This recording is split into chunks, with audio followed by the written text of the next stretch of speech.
Welcome back to Extra Literary Affairs, a podcast for the lit curious reader. Because why not read a little of everything? I'm Joey Kelly. I'm Jennifer Smith. And today we're having another affair with Allie Smith and her novel, Spring, which is the third in the seasonal quartet. This is technically being posted in the summer, but we did record this in the spring. It is June 8th while we're recording, so it counts. Okay, we're still hitting the right seasons. We've talked about Allie Smith before, because obviously it was our third time. So since we've read two of her other books so far, we only have one book left, which really sucks in this quartet, but we have plenty of other things to pick from because she has a pretty large backlist. Joey, and we love her so much. We've read 3 novels and they are fantastic, but I will save those comments for later. The one thing that occurred to me when I was thinking about Allie Smith is that she wrote the seasonal quartet in real time. So the 4 novels follow what politically is happening in her country at the time of her writings. Spring was written in 2019, which is right when Brexit was happening in the UK and Britain. And that was very front and center in all 3 novels. And we have some aftermath of that in this particular novel. What's interesting to me is that because she was writing these in real time, it was published in 2019. She didn't get to see the full effects of what was happening in the world after that. But a lot of that is sort of hinted at in her writing. It is a work of fiction, but it feels a little bit like literary journalism. So many facts, so much history. She's got her finger right on the pulse of what is actually happening. I believe everything that she says, even though it's fictionalized. I don't believe she's making things up. This is our June of Art month, which is amazing and has been so fun. Allie Smith has done a great job in introducing me and possibly you as well. I'm not sure if you knew these famous female visual artists before, but she has featured one in all 3 novels so far. So there's a lot of repetition in the best possible way with the way in which Allie Smith is structuring these novels. So the first one was Pauline Bodie in autumn, Barbara Hepworth in winter. And in this novel, Spring, we have Tacita Dean. And I know we'll talk more about that later. One of the things that I'm really enjoying about this experience is that she is really shining a light and celebrating women who traditionally had been overlooked, pushed aside, not acknowledged. And she's like, hey, guess what? I'll just make you one of the major components of my novel. Take that, patriarchy. Yeah, Allie Smith is a type of author that really encourages you to do your own research and be like, what is she talking about? What is this reference? I do not understand it. Also, there are references that are British because she is from Scotland. So she's referencing cultural things that we do not, as Americans, always understand, or at least sometimes I don't. So it's interesting that we had to look that up. She encourages us to look up these artists because I had never heard of any of them until I was reading these books. The way that she describes all of their work is just so beautifully done that you're like, I have to know what you're describing now. I need to see what you're talking about. But to keep up with our June of Art, we're going to talk about some art that we like. So this time I'm going to mix it up because Richard and Patty, who are 2 of the main characters, Richard being probably the main character here, they're filmmakers. Richard is a film director / maker, and Patty is a scriptwriter. So in honor of them, one of my favorite movies that I also think is very artistic, and because it's Pride Month, obviously, I have to talk about Divine and John Waters and Female Trouble. I think it's a really amazing movie. It's very campy. If you don't know what camp is, watch any of Divine's movies and you'll understand. And John Waters is obviously such an iconic director and filmmaker who, of course, made Hairspray, which became a musical eventually, but the original was not a musical. But anyway, watch it. Divine is excellent. It's really weird, but you just have to kind of buckle up and just accept everything that's going to happen. I love that, Joy. And can you remind us about what time this film was created? I want to say it's the 70s, but let me just look it up. And more importantly to me, not just the time frame when it was made, but when were you exposed to it as a young person? Oh my God, it was 1974. I was right. That's older than I expected. That's not as old as one either. How was I introduced to Divine? Or how old were you when you were discovering that? In my early 20s. Okay. I don't remember exactly how. I think it was probably from RuPaul's Drag Race. Like someone made a mention of Divine as a drag queen. Actually, that's not right. That's not how I was introduced. There's a documentary about Divine, and that I watched that not knowing who she was and not really knowing who John Waters was. And so then I watched that, and then I was like, what are they talking about? What are all these movies? And they're Really good. Now, I would highly suggest everyone watch Female Trouble because it's funny. Pink Flamingos is probably the most notorious and infamous one. I would not recommend watching that to everyone. It is grotesque in a lot of ways, and it's not for everyone. I don't want to say what happens because it's really disgusting. Even to me, it's disgusting. There's many things that happen in it that are very disgusting, but it was intentional. But anyway, enough about that. The shock value of that. So, Female Trouble is a must watch. Check it out. It will be great. Joey, I was inspired by all the references to postcards and imagery that appeared in spring. And Richard, our main character, goes to see a beautiful exhibit of this mammoth piece of art. I think I spoke in a previous episode of going to an art museum in Phoenix and seeing some really large scale paintings. Well, the art that he was describing from Tacita Dean were dwarfing the large paintings that I was seeing. So they're these very monumental, huge canvases. And I needed to see it for myself. There was such a beautiful description of Richard seeing this beautiful piece of art and having a reaction to it, and some other plot points that we'll talk about later sort of go around this. Tacita Dean's image called the Montafon Letter from 1995. And it's a mountain drawn in chalk on a blackboard. And it is very monumental in scale. And Ali Smith does such a beautiful job of describing what's happening in the particular image that it made me really excited. That's a good example of how well she describes art, because there is a very sort of intimate moment that we have with Richard when he sees this piece of art and has a very visceral reaction, and the stranger next to him has a visceral reaction, and then they interact, and it's a very funny sort of situation. It's a little awkward, right? But we had a good laugh out of it. I think that's exactly the kind of thing that I love about Ali Smith that we were just talking about. She makes you want to go look for it. She's not showing you. Some books might include an image to be like, this is what I'm talking about. But Ali Smith does not do that. She's like, if you want to know, you should look it up. Okay? We've seen in every single one of the novels so far, there is a huge component where a piece of artwork, a sculpture, something comes up and it is very central. Her ability to describe with her words, I think, matches the beauty of some of these paintings. And to the point I think we were discussing earlier, if she puts a reference to a poem, a play, a writer, a historical figure, I trust that those people exist in real life. So any little trail that I've followed, I'm like, I don't know who this is. Let me look it up. I'm like, oh yeah, she was really onto something. So this episode, in my mind, is an ode to Ali Smith and the breadth of her knowledge. She has so many things going on in her head that she can interconnect. How in the world can you keep all of these details and all of these images, they're just flowing through her like poetry. I think they are just all one big expression of her appreciation of art. So Joey, I will leave it at that, but huge fan of both the artwork that she has introduced to me that I probably would never have seen myself, and the beautiful way that she incorporates all of her senses, all of her readings and life experiences into her novels. Okay, so before we begin talking about all the details, even though we've already started doing that,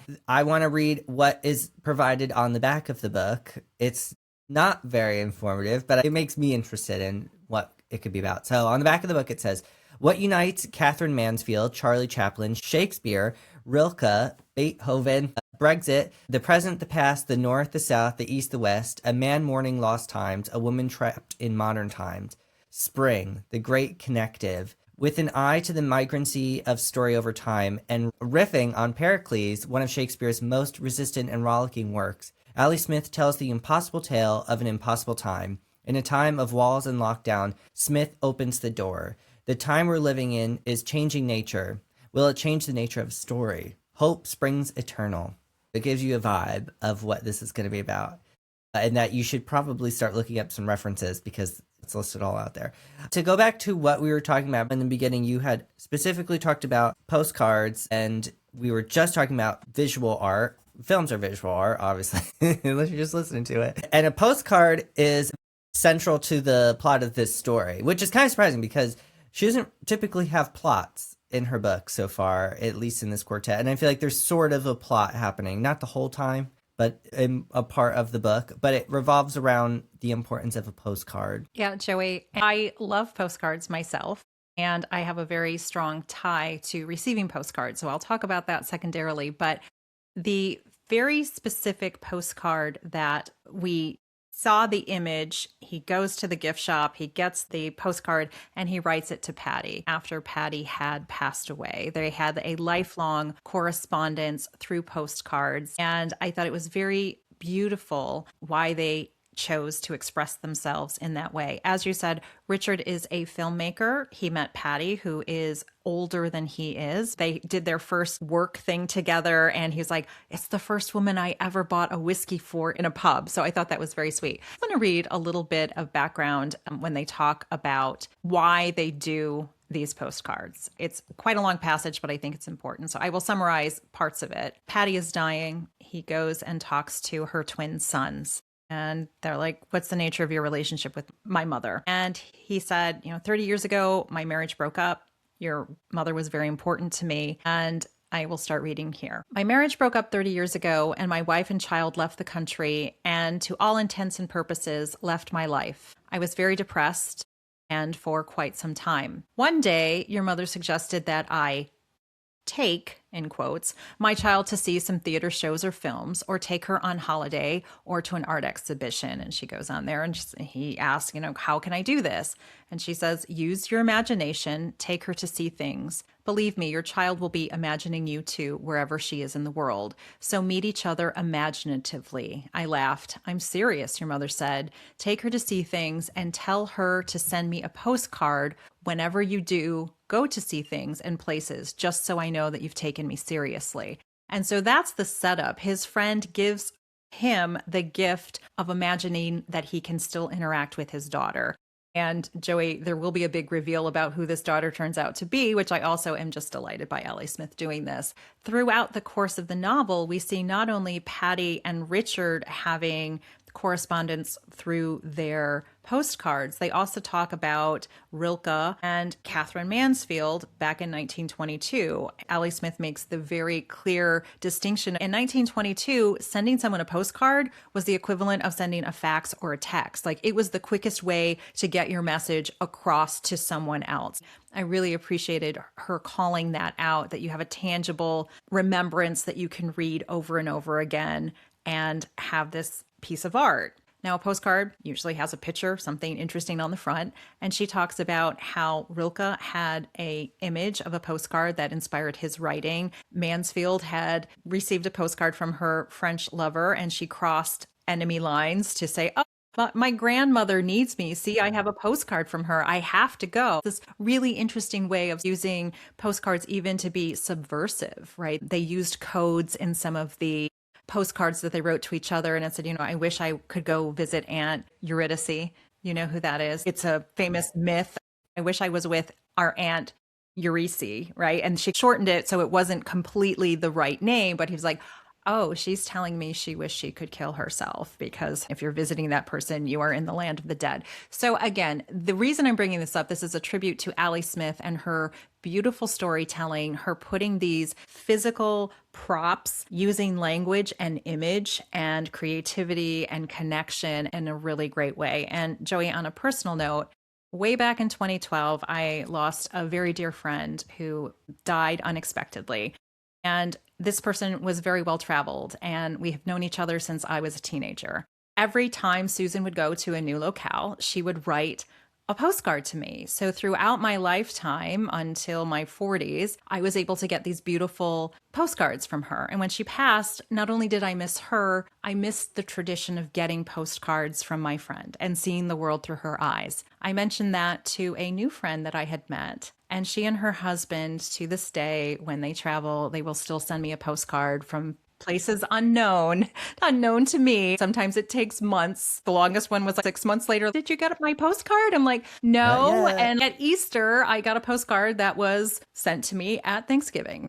The imagery of a postcard to really communicate a lot of emotional content really had a personal connection to me. Joey, did you have something very personal that struck a chord with you in this novel? Yeah, I did. I do want to mention, though, that because obviously we've been talking about Rilke, and Orpheus and Eurydice, the myth, he has poetry called Sonnets to Orpheus, which is referenced in this novel as well. And they're all great, but my recommendation would be in part 1, Sonnet 20.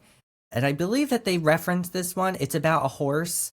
Was it a horse that was hobbled, but it still runs with joy or Yes, something along that's those the lines? one. I knew it was in there for a reason. It's a great sonnet and poem. I highly recommend it. If you're not going to read all of his sonnets, I would just read that one because it is heartbreaking. Like, it made me tear up from the first time reading it. And it's a sonnet. It's only 14 lines. Okay, that's pretty powerful.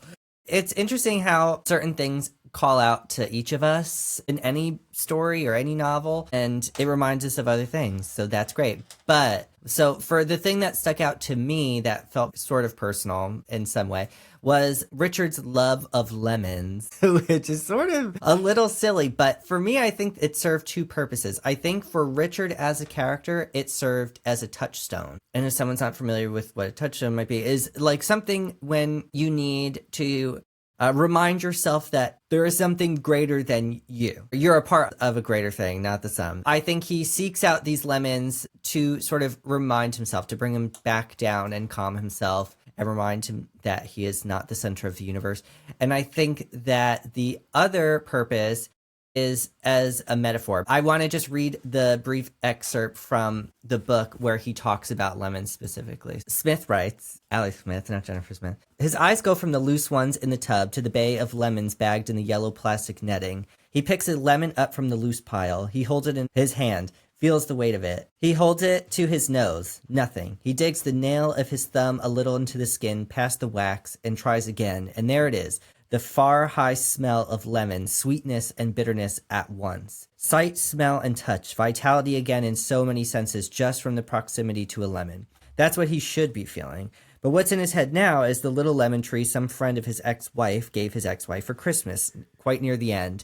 The Christmas before they left him, and it was a spindly thin thing with one single cuckoo-sized lemon growing on it so huge and heavy and bright compared to the thin-stemmed thing that had produced it, that it made fruitfulness seem a kind of monster. Would it be a different experience if these lemons weren't supermarket lemons? If they were organic Sicilian lemons with their leaves still attached, instead of mass-produced factory lemons grown in massive greenhouses and sprayed with chemicals? Would it be different if he were in actual Sicily under a warmer sky looking at a lemon still connected to its tree? My point in reading all of that is because, as I said, I do think this is a touchstone for him, and it's just this calming experience. And I think that Allie Smith is trying to allude to something that she talks about quite often in her work, which is immigration. I think she's trying to get us as the reader to think, why is Richard so focused on this? Because he asks, what's the morality of lemons? And that's a weird question to ask. It's a lemon, okay? It's not a living, breathing thing. So how could it have morality? But it is a living thing, Joey. It doesn't breathe, but it does live. That's true. It is alive. It is a plant. But it's not a human being. So it doesn't have, or at least to my knowledge, it doesn't have emotions and all of this kind of thing. So why ask us that question? Because it really threw me off when I first read it. But if we think about the life cycle of lemons or of any fruit, it's forcibly removed from its country of origin. So in this case, he's picturing it comes from Sicily, and it's moved without its own consent, and it's brought to a foreign land where it could not normally survive, which we know that because Richard says this lemon tree his ex-wife got did not survive. So then we have to think, like, what's the moral in that? Because this is normally how we import goods. We want the benefit of this exotic fruit because England cannot support lemon trees, apparently, unless they're in the greenhouse. And we created an environment that can not support them being alive. We cannot grow them in this area, but we will take the juice from the fruit and then throw it away. We could think of this as a metaphor for immigration. We allow immigrants to come in because we want their money. We want their tax dollars from their work. We want their skill set that they bring. But then we don't want to give them the things they need to live and to grow. Yeah, Joey, I love that you took it to immigration. And I agree with everything that you said. Once it's used up, it's discarded, it's gone. They don't need that anymore. But what I want to remind myself and listeners when you read the story, the reason that this scene appears in the novel from the plot standpoint is that Richard was having a really difficult time. He was very depressed. He was questioning where his life was supposed to go from this point forward. And he was like, well, can I remember something that gave me joy? And he's like, yes, lemons. Lemons are my thing. I'm going to go to the grocery store and I'm going to have this full sensory experience, right? He can feel the weight of it. He can feel the roughness of the skin. He pokes the skin so he can smell it that beautiful way that Allie Smith described it. And for me, it was a reminder of him of like, oh, look, here's joy. And then the next thing he tells you, you're primed to say, oh, he's having joy. Yeah, it reminds me of the plant that I killed that belonged to my ex-wife. And you know why I killed it? Neglect. And I was like, you've got to be kidding. That was supposed to be celebrating a moment of joy, but it really turned out to be something very, very different. For me, this is the beauty of the layers of Allie Smith's narrative. Because for me, I was like, oh, what a celebration of life. And if I'm feeling depressed or if I'm feeling like I need to pick me up, yes, go find something you love. I could just feel that experience with him and then imagining, oh, if I was in Sicily, would this be different? It's like, well, you'd still be enjoying this lemon, and how his own depression sort of overshadowed and left a cast that even this joyous remembrance of experience did not fix. And so I just thought that was interesting. But she really, particularly in this novel, is right on the nose, as we say, with immigration. Who belongs here? Who doesn't? To what extent will people go to prohibit people from having freedom of movement and migration? It was really tough to listen to, Joey. Yeah, she calls it out directly, what she cares about, and that's the treatment of migrants. And that's been a theme throughout each of these novels so far, is that she brings up immigration specifically, which is great because we should be talking about it. And she writes it so beautifully, you can't help it. You can't ignore it. I don't ignore it anyway. But I think, first of all, I forgot to add that my touchstone is nature documentaries, but specifically ones about animals, because I'm like, wow, this gorilla really doesn't care that I can't do something today. It's just going to keep living its life, and it does not care or know about me. And it's very comforting. So get a touchstone if you don't have one. Okay. But since we were talking about immigration, because obviously that is a major theme in this book, it was interesting how there is this underground network of, I don't even know what to call them. They're not vigilantes. They're sort of, I guess they're sort of doing that. But it's basically an underground railroad. The British version of that. Yeah. What do they call their subways? They call it the underground. The tube. The underground. It's the above ground underground. Yeah, Yes. I don't know what to call it now.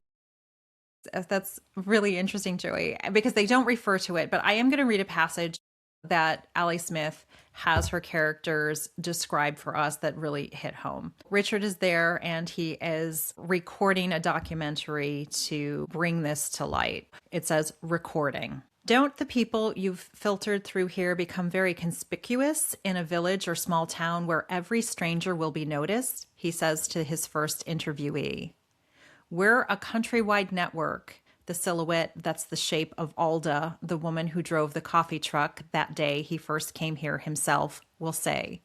But it's good here too. There's a lot of tourism, and for the most part, folk here are kind. And if anyone's abrasive, well, if you've crossed the world already and survived, got yourself all the way here under God knows what duress, then any local abrasions, wherever you are, is likely to feel like nothing more than midges. Alda isn't her real name. She won't tell him her real name. Everyone in the Old Alliance network calls herself or himself by the name Alda or Aldo Lyons.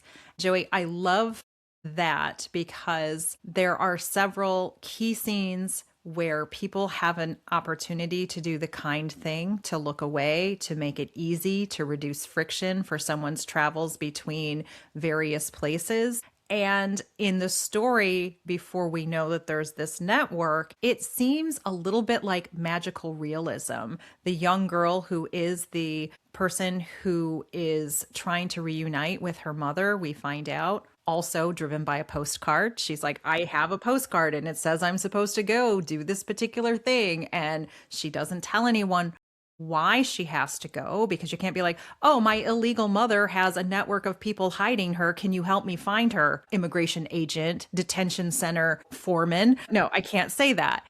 And so it was just really beautiful to think that wherever she goes, she tells people, I'm invisible. How did you get into all of these places? And she's like, they don't see me. Is this magical realism? Does she really just have a cloak of invisibility? Is there something magic about her? And I think what was magic about her was her innocence, her showing up in places people didn't expect, and this whole network of people who were sympathetic to the cause, who maybe outwardly couldn't wave the flag of like, hey, what you guys are doing to my country is no good. They couldn't necessarily go on record for that, but they're like, oh, if I need to slip an immigrant child through the train station without having them pay, I'm down. I can do it. I know what's happening.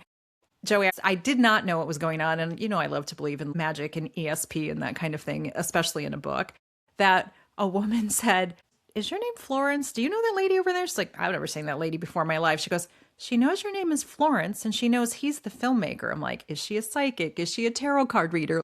The stereotypical image we have of people who have these special powers and live in a caravan and kind of do these mysterious things. And then we find out like, oh yeah, that was all made up in my head. There was actually a logical, sensible, based in reality reason these things were happening. Yeah, that's a sort of mysterious part of this novel is we don't really know why Florence is running away. She says, oh, that's none of your business. That's my business. Again, we have another postcard here that is the secret message for this Underground Railroad. And she has to go to, I think it's King UC. And that's how it said you pronounce it in the book? That is correct. That is what I heard in my audiobook. Can you Good see? for me. And I also think that's just an interesting name because for me, it's like, can you see?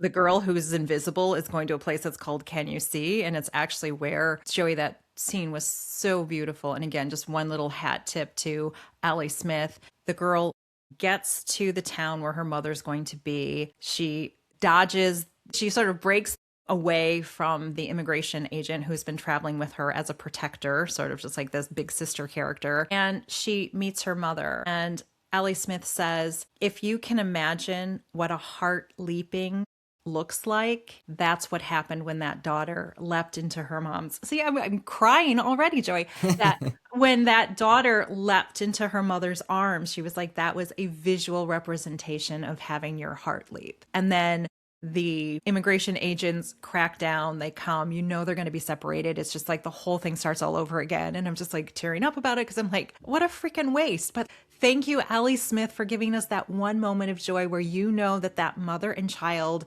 reunion was the epitome of what they had both been hoping for so long. That was just so beautifully rendered. And also infuriating to know that mom and that daughter are now separated again. The big old circle just keeps circling back, and they're going to have to try another route to have legal citizenship together where they are. And the mystery, Joey, as you said, we didn't know if this girl was running away from home, if she was running towards something. We didn't know what those circumstances were. And I love so much. She's like, we're going to play a magical game that I invented called 13 Questions. And so she asks Brittany Hall questions. Every time she would get an answer back, she's like, that's private. That's private. I don't tell that to strangers. And I just loved it. Okay, you played a tell me anything game. I gave you a list of questions, and it's when your turn to answer everything, you're like, I don't talk about that. That's private. Next question. Like, I just thought that was very fun and playful, and a very precocious 12-year-old kid pulled that together. Yeah, but also so sad because she is only 12 and yet she knows the danger of giving too much information or any information. We don't even know if Florence is her real name because obviously they're going by aliases in this book. So I would assume that Florence was not her real name in the end and that she was just giving a name that she knew or something. I don't know. Or it could be her real name. Who could say? And Joey, it was so cute. You have to admit with me, this was so cute. When she first meets Brittany Hall and she's like, what's your name? And she's like, my name is Florence. And she's like, well, then that must make me the Machine. And the girl laughed because Florence and the Machine is obviously a popular band. And she's like, no one has ever said they were the Machine. They always ask me, where's your machine? A very stereotypical thing. She's like, it never occurred to someone, or she had never heard someone identify, I'm here for you. And it just set up this really nice dynamic that this sort of jaded, disenfranchised, very angry, sort of lost prison guard, for lack of a better word. She's an immigration enforcement agent, whatever they call them in the UK. I forgot it was an IRC. And I was like, well, whatever that is, it's not great. It looks a lot like ICE here in the United States. That she was shocked at her own willingness to feel protective towards this child that had no relationship to her. And she was like, I see detainees all the time. She didn't even know that's what the girl's situation was, but she's like, obviously, this child needs someone to protect her, and that person is me. And I think that was a real turning point. I thought it was a real turning point for Brittany. And then I was sorely, sorely disappointed in the end. And that was a real kick in the teeth. Yeah. Yeah. She is a really interesting character to put in this book because she really goes against what Allie Smith stands for and what I think she wants her characters to stand for. I mean, there has to be tension and there's other tension and there's other characters who cause tension and who are sort of very progressive in their views. Other characters are. As you mentioned, Brittany works at a detention center that is there to hold immigrants. And in the book, it's specifically noted that this place is only supposed to be legally allowed, to hold immigrants for 72 hours unless they had a real reason, like they committed a crime or something. And then we find out later in the book that some of them have been there for years and do not anticipate their freedom coming anytime soon. Because they're supposed to be, of course, waiting for their day in court to become a British citizen.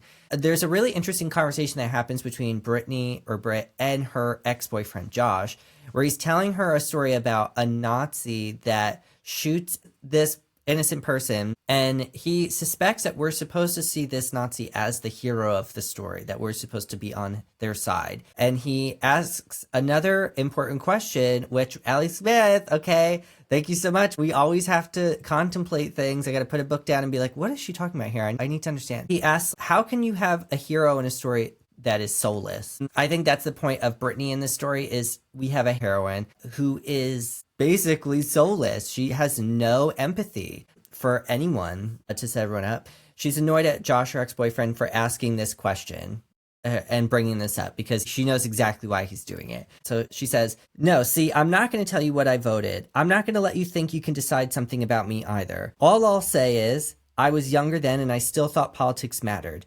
But all this endless, it's eating the soul. Doesn't matter what I voted or you voted or anyone voted, because what's the point? If nobody in the end is going to listen or to care about what other people think unless they think and believe the same thing as them, and you people asking us what we think all the time like it matters. You don't care what we think. You just want to fight. You just want us to fill your air. Tell you what it's doing. It's making us all meaningless. You're making us meaningless, and the people in power are doing it for all of us, for democracy. Yeah, right. Pull the other one. They're doing it for the payoff. They make us more meaningless every day. So Britt is very jaded and upset with politics, and she has a right to be, I think. I'm not as familiar with British government and policies, but for what I do know and what I know of the US government, obviously I know a lot more about that. I get why she would be so just like over it, where she's like, I don't care. All these politicians are all the same.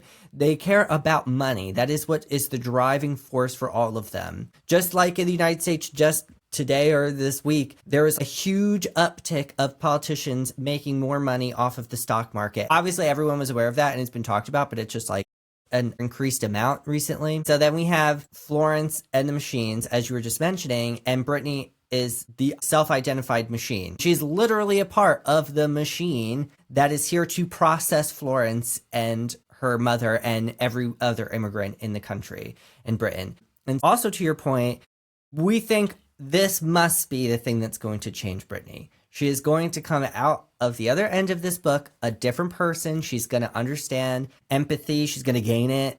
Finally, she's going to see that things do matter. Your vote matters, because she's really playing into these politicians' hands. They want you to give up and to be like, I don't know, I won't vote, I won't care about anything, you're going to do it anyway, just do it, instead of fighting back. And I think that it's such a beautiful moment when Florence is talking to her. Brittany's wondering, like, why me? There was other people who had the same uniform on. We were all going to the same detention center. Why did you pick me?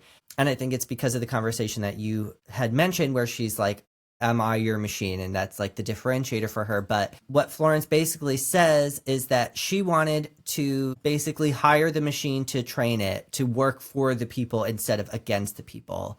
And I thought, like, wow, this is a 12-year-old girl. I mean, I know Allie Smith is the actual person here, but to think that this conversation is being had and Brittany still doesn't see the error of her ways. She still ends up calling the equivalent of ICE is in Britain to come collect them.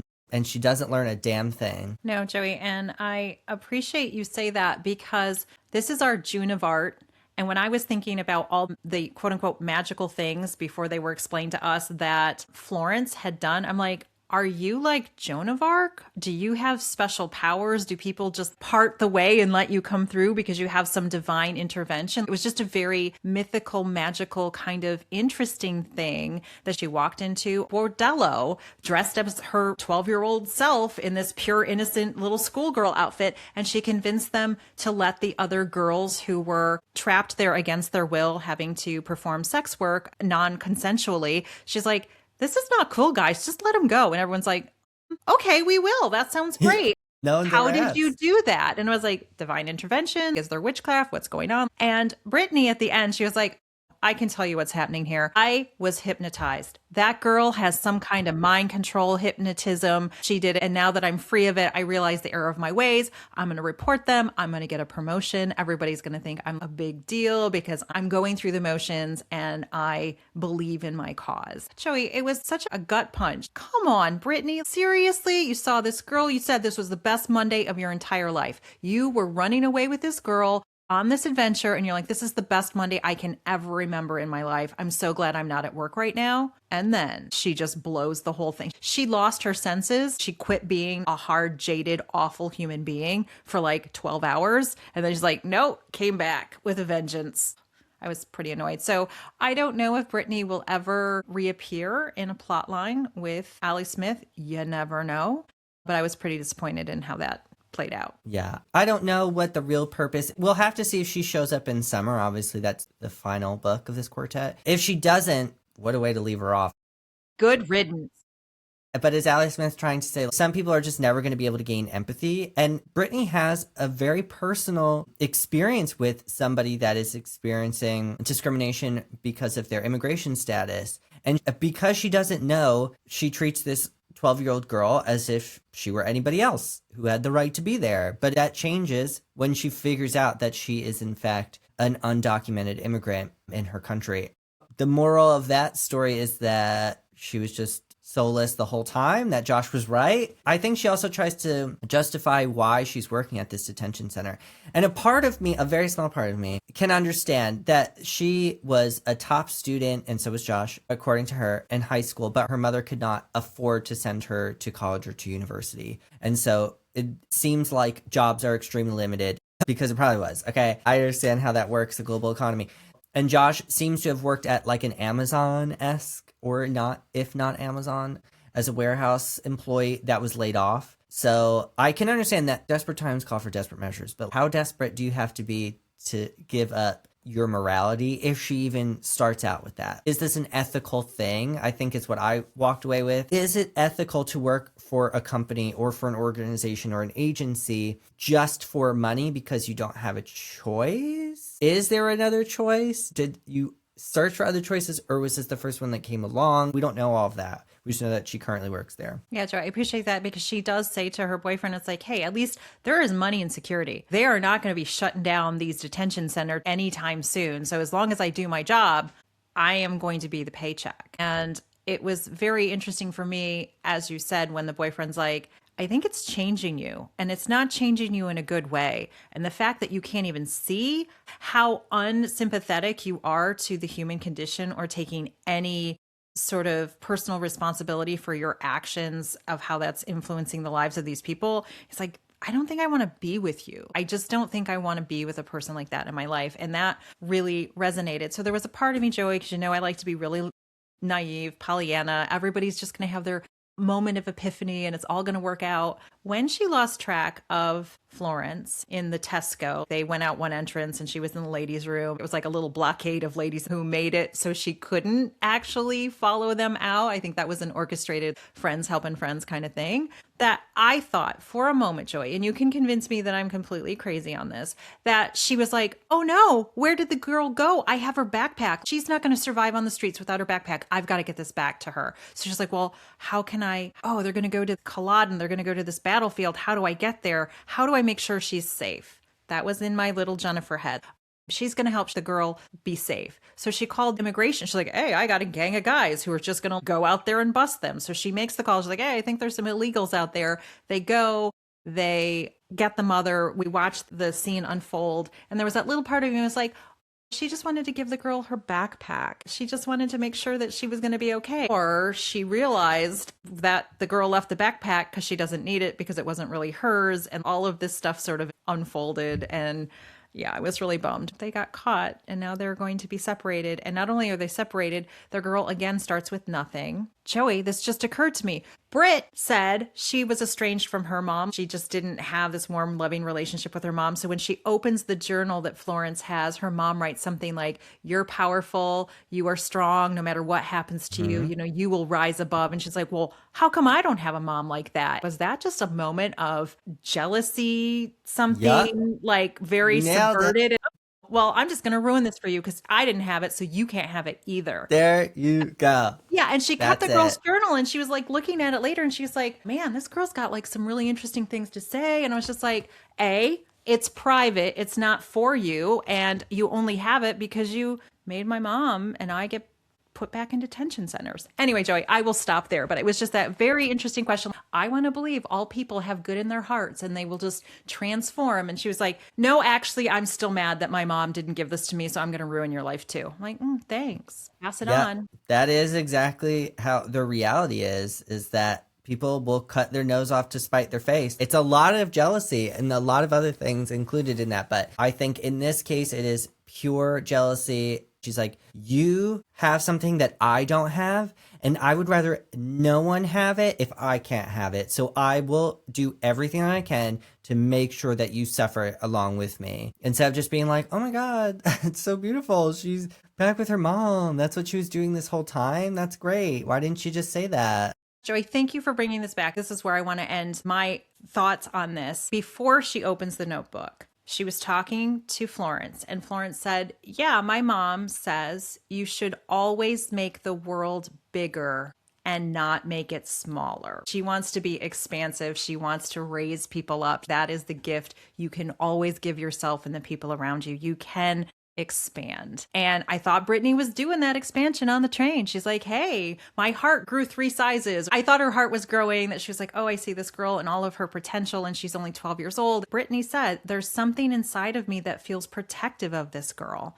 She's not mine, but I feel protective. Maybe it was a mistake. Maybe her gut reaction is, oh, I'll just call my people and they'll get her and we'll work it out. I don't know what she was thinking after that.